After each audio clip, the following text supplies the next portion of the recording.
So welcome back. This is the third session of 4 about customer profitability. And again, we have Mr. Spreadsheet with us to talk, Joachim, to talk about resource optimization. Over to you, Joachim. Let's roll. Thanks for the fabulous description and introduction. Yeah, so just as a background, we're calling this resource optimization. It's really a follow-on from the first 2 steps, which was where we identify the high impact projects, the ones to work on, or the ones that maybe we need to protect, but also the ones that we might have to cut. In addition to the second step, which was where we did a high analysis on the overall available resources we have, how those match those projects. Yeah. And of course, now all that is in the planning phase. Now it's time to deep dive into practicalities. So how do you now optimize the use of your resources on a daily basis? And that's really a priority when you're in the service business. I would say this well managed is 80% of your bottom line, in full transparency. 1 hour lost 1 week is nothing you can recover the next week. Simple as you can't get it back. It's not like a warehouse where excess stock is stuck in a corner and you can use it again. The time's gone, the time's gone. Yeah. But I figure we start with a quick recap where we are. So what we did in step 1, we took some parameters to try to define the projects based on the strategic value or relevance they had and the financial relevance. In this case, on strategic, we had high impact projects, resource allocation. Financial fit, we had the annual revenue potential, the profitability, but also the ability to grow and scale the project or the client. And then we set certain limits, which is then individual for each agency. We defined it sort of a 1 to 10 scale. And following this one, we took a deep dive into each project where we said, okay, what's the profitability? Is it the project retainer type clients, which we see on the left side? And then we took the strategic considerations and gave that some weight and saying that's about 35-40% of the weight. Financial relevance is about 55 to 60% of the weight. Yeah. And then we just put those definitions from 1 to 10, and it gave us a final score. And that final score said if it's a yellow, it's something that we would call something to be active on, to really try to nurture, see if we can move that into green area. If it's a red one, we need to act on it. And if it's a green one, we need to be protective of those projects. Yeah, not taking them for granted. I think that's something we've learned over the years. They pay the big retainers, they seem happy, but they're too quiet. They're not interacting with us. And sometimes agencies sit on their laurels with that and go, no, they're grand, they're fine. You shouldn't neglect those and looking to protect them and making sure you wrap around them and make sure they're happy.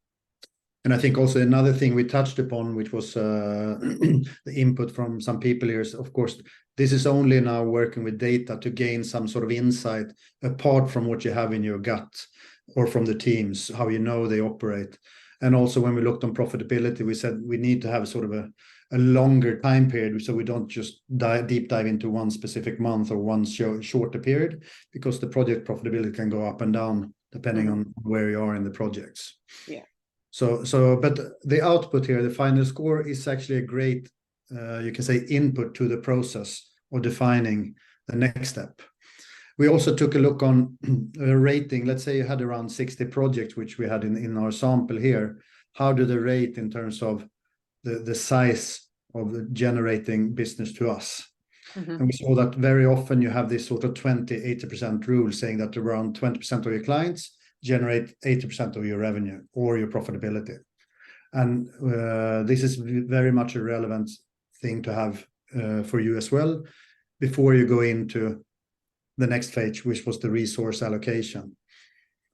And normally you will end up with a picture something like this, that the profitability of your business is really depending on each of your different customer projects, how well they're doing. And this is what we then categorized as A clients, B clients, and C clients, where you need to protect, you need to develop, and you need to act. Yeah. And the act can be in numerous different ways. The act could be, look, they are a nightmare to deal with. They're not a good client. They're not a good fit. They're not profitable. and it's time to let them go and find, another home. Or the act could be having a sit down and go, we've tried these different things. Are we going to revive and work together? It can go either way, depending on which way you want to direct it.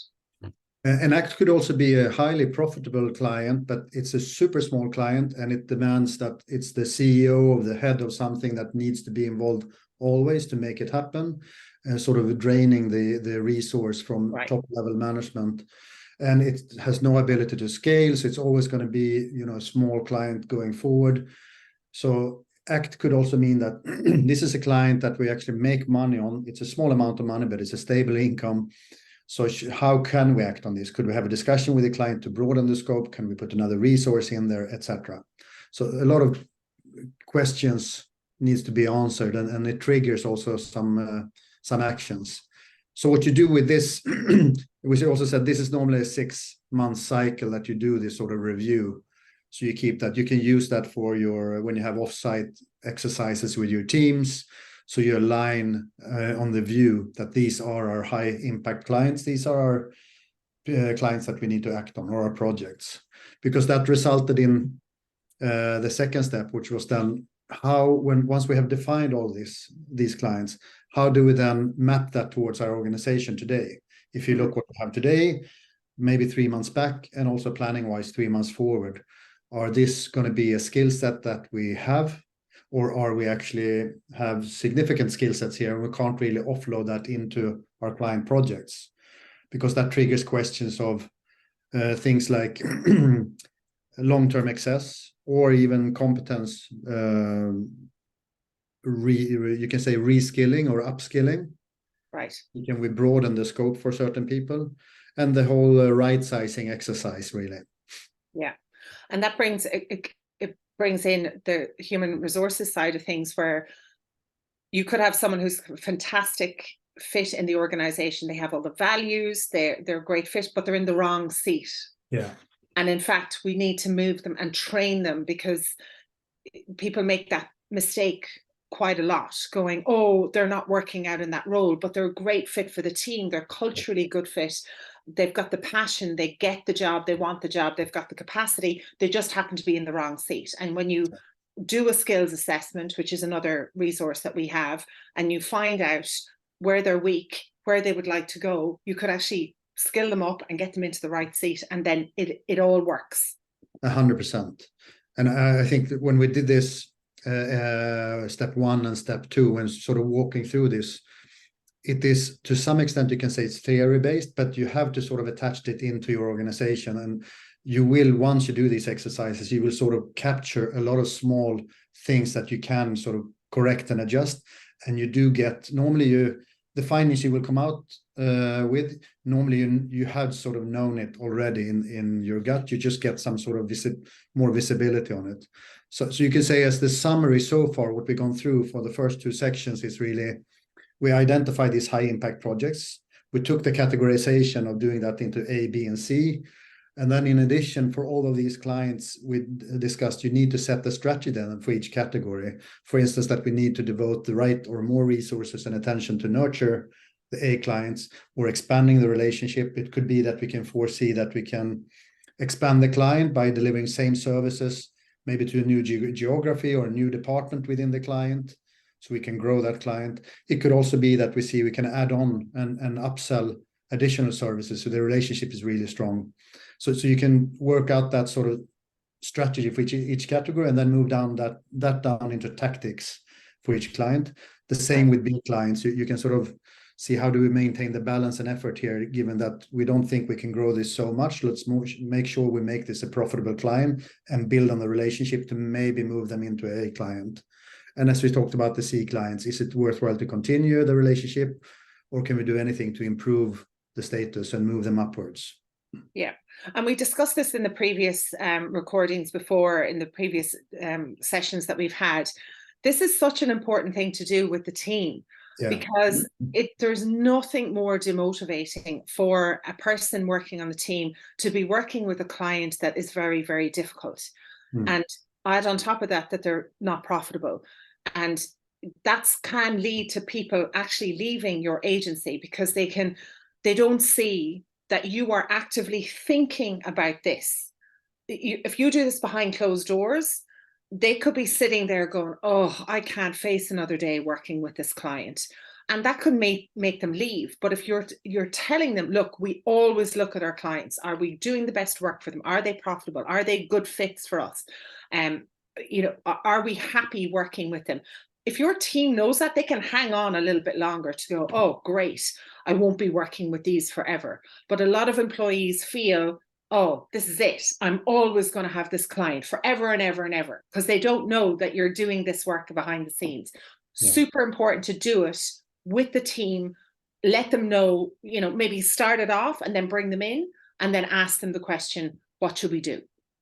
That's so relevant. And also, I think one really important question when you do this sort of work is that people who sit in sort of said red projects might also be demotivated. But if there's an alignment, okay, we have a strategy around these red projects, it's aligned with management, with team leads, so we know they are red, but this is what we're doing to try to move them in the right direction. Yeah. So in this exercise, it could be highlighted that it's not sort of the project team that's not doing a good job. It could be the sales pitch was not right, the scoping was not correct.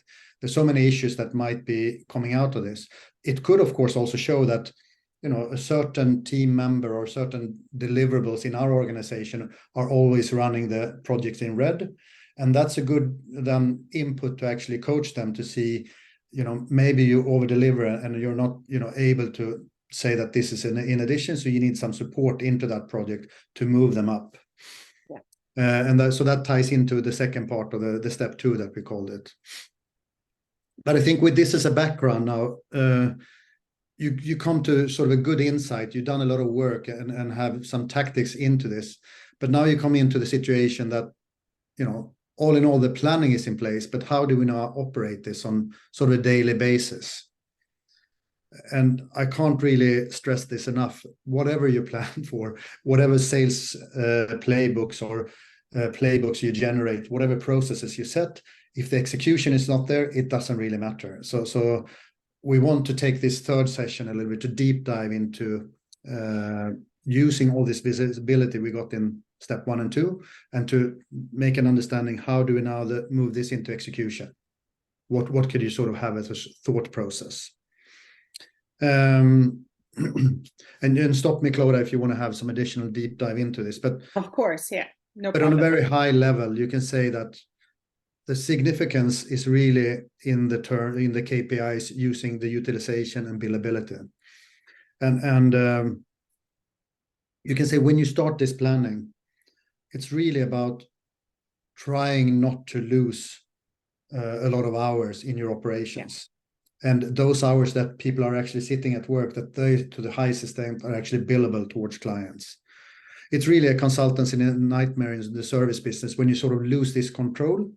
Because as I said in the beginning, that's 80% of your bottom line coming through the right use of the right people in the right place. Yeah. And I would say it's not necessarily a lack of tools. A lot of people go towards the tool and say, we need a better project management system or a better CRM. I think it helps, of course, but primarily it's a lack of focus and it's a lack of management attention to make these things happen. That would be the key to me. Yeah, and it's also, like we had talked about before, it's the experienced people having the forecast ability. So looking at the week ahead, to spot potential things that could go wrong, as opposed to letting the week roll and then problems popping up and throwing them back the way. I mean, that's what we're going to talk about here, is the importance of the beginning of the week. Because when it's Thursday and a fire goes off, there's nothing worse. Because a fire that an experienced person, were they presented with a plan for the week at the beginning of the week, they would have gone, that ain't going to work. Yeah, the other typical example is that you sit on a monthly meeting and realize, okay, past month we had, this many workshops were moved. We weren't able to do this because the client were sick. So in our project, we didn't manage to fill that. So that fell out of our project plan. We're going to do that next month, which means you might have lost 10, 15 hours in a project, which could have been allocated to other projects or other tasks. So what we will talk about is really how do we ensure this execution? And I'm going to introduce a role, and you can call it what you want, but we have called it, in this case, we call it sort of a gatekeeper or traffic manager role. And that's really how you always optimize your capacity at all times. And this is, of course, us sharing ideas, how we've seen other agencies, successfully run agencies, how they operate, and to how to sort of replicate that, to see how it actually works well in terms of not each separate project, but the whole project management and the management of all your operational stuff. Yeah. So last week we had on the call was Rich from Six and Flow, and he has just recently hired this role, and they call them a resource manager. So we look to hear more from Rich about how that role is going, what the job description, how do they find them, what are the qualifications. We can round more of that out. But I love the gatekeeper.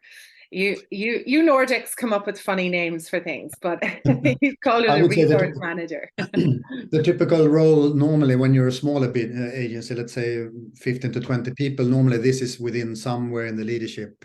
Operations manager, someone like that is sort of taking that role.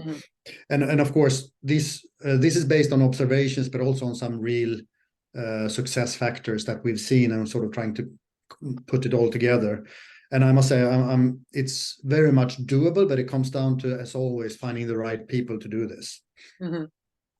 So introducing this gatekeeper role, I would like to sort of define it. If you call it a resource manager or a traffic manager or a gatekeeper or whatever you call it, or an operational manager, it could be either way. But let's focus on the role as such, a little bit of the responsibilities and the benefits, and also the balance that this person should help you to do within the organization, because you always have a situation where you have sort of say the team leads that are a little bit overprotective of their teams, meaning that they're not easily wanting to let go of resources that are not occupied. Whereas on the other hand, you might have sales resource saying that we need operational people in our sales process to be able to close. They need to be part of this workshop or give input to this scoping, etc. So they're a little bit underprotective.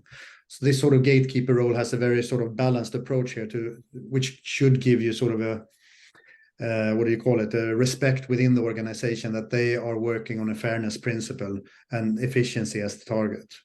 Yeah, and not emotional about it. Like the salesperson can be emotional about the sale because very much, they want to win, and there's the commission, there's financial, and there's ego. And the account management side of things, if they've worked with a client for a long time, we talked about this before, they're bonded with them, they've got rapport with them, and they don't want to, they have an emotional connection there. So this person sits in the middle without any of that. No ego, no commission, the financial thing. They're getting their wages and they've got their KPIs. However, they're not emotionally attached to the clients, which is perfect. And normally they have no client interaction. They work internally. Totally. With the different project managers, the team leads, the salespeople, and the project managers. Yeah, everyone around. Yeah. So what should you expect out of a person like this? What we've seen is that actually all the way up to 40 simultaneous projects can be managed. So these are not project managers for 1 or 2 or 3 projects. They are gatekeeping overall project management and resource allocation. I think their main role to kickstart this way of working, if you don't have it today, normally it would be to set sort of a meeting cadence to make sure that this is set into motion in your organization. A very typical one is that you start off for, let's say, a Monday meeting. That Monday meeting is really looking on previous week. So what did it look like last week? How well did we do according to the plan? Where did we sort of have the gaps? Did we manage to fill the gaps?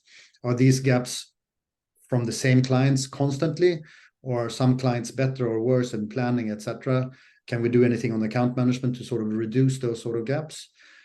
Then also saying you look on the week ahead. So on all the activities we have planned for the week, are there any known changes already now? For instance, the project manager might say, yes, this workshop is actually going to be moved until 2 weeks. So then all of a sudden it pops up an opportunity to say, can we calibrate that person into another project?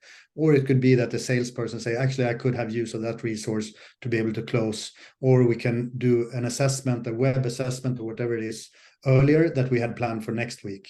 So that's the kind of discussion you had in the Monday meeting, if you set this as a cadence from start to align it. Then you start working within the week, and of course you have a lot of agile ad hoc meetings during the way for this gatekeeper. But then let's say you have a similar setup on Thursday, which say, okay, where are we? How can we close off the week on full, say full throttle, full speed? Yes, yeah. Are we actually managing our targets? And also a little bit looking into next week. So what does next week look like? Can we rearrange this somehow? And again, this might sound a little bit overkill, but when you kick this off, you need to have these alignment meetings with the project, the team leads, and the sales. And it's super important. That's also why we put ad hoc resolution meetings going forward, because once you get into operation and there is an emotion on this, you might reduce this into one meeting a week and then have ad hoc meetings as you learn more along the way. Yeah. And always to target this billability, utilization, or operation.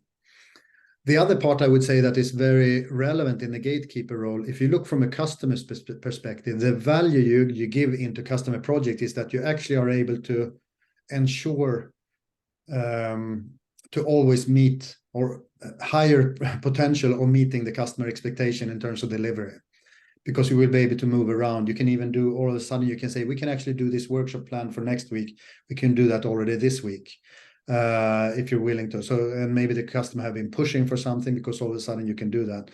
So this is a person that normally you should charge for in your pricing.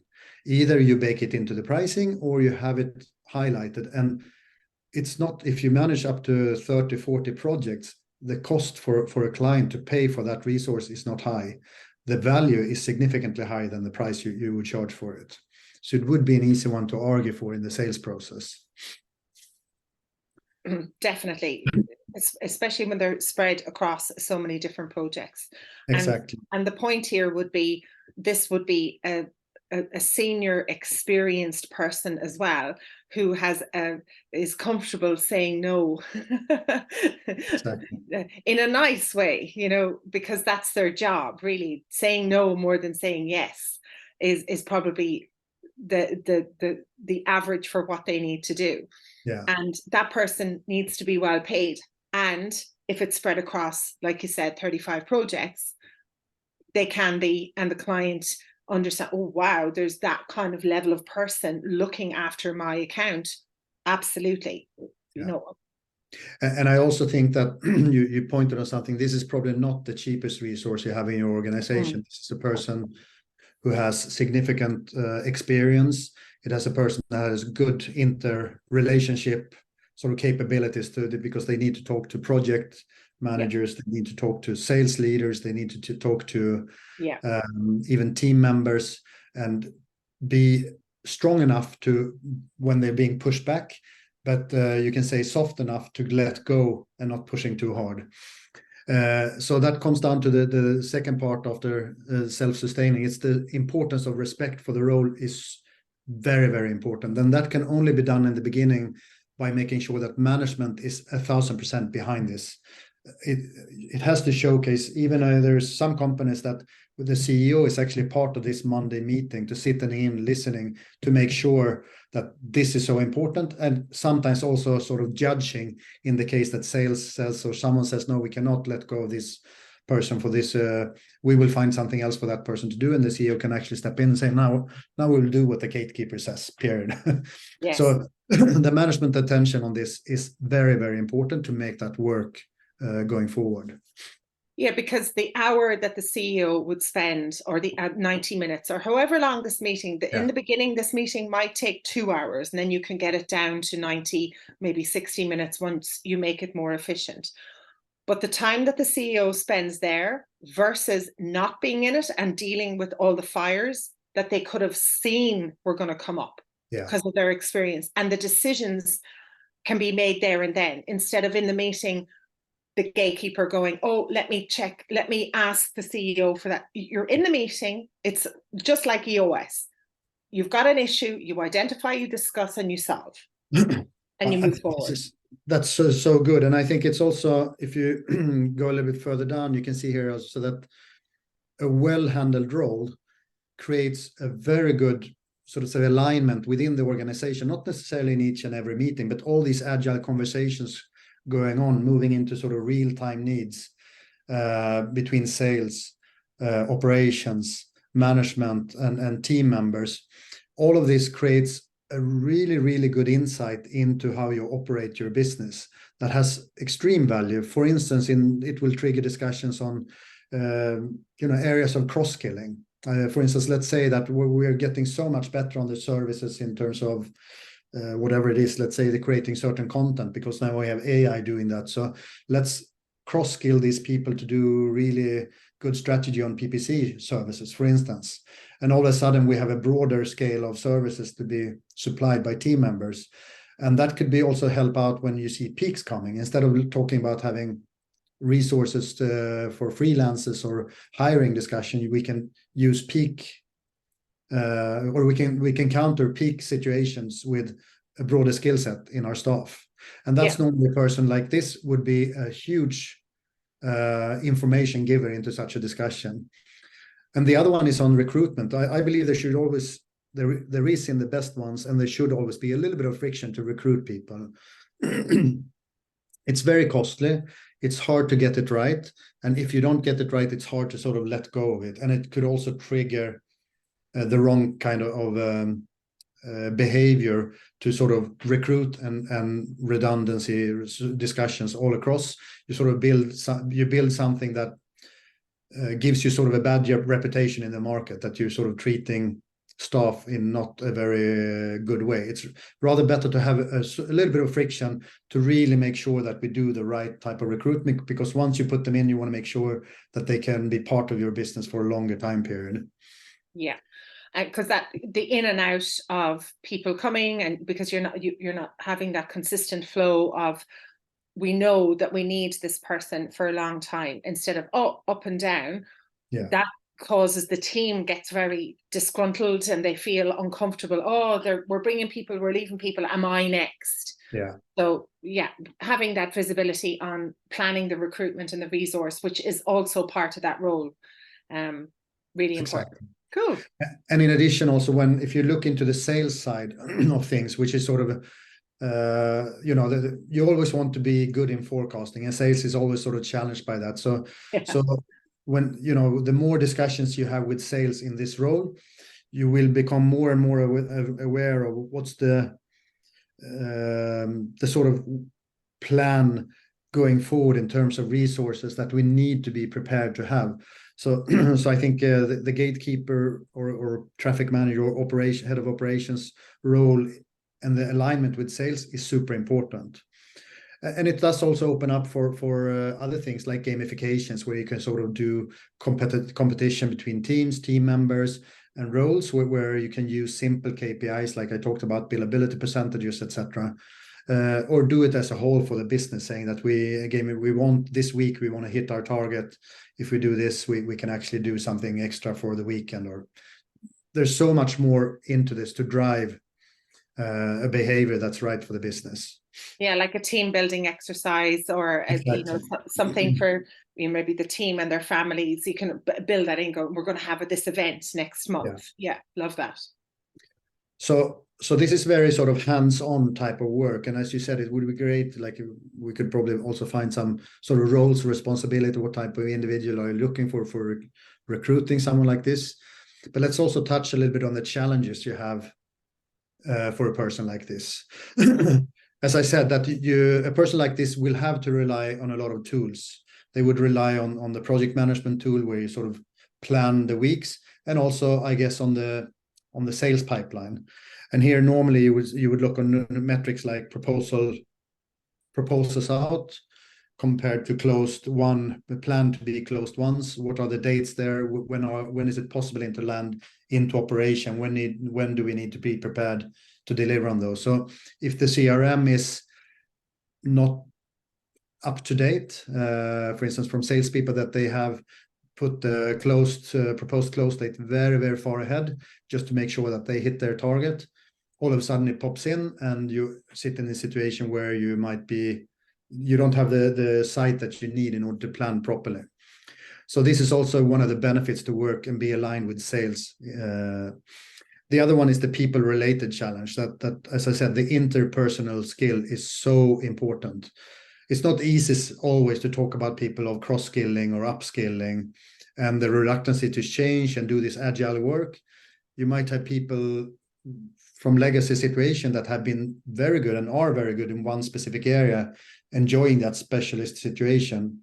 As a business, you might evolve, services might evolve.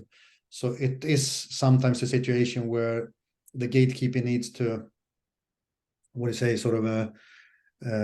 give additional feedback to either their project or the team lead, saying that this person is a little bit difficult to work with.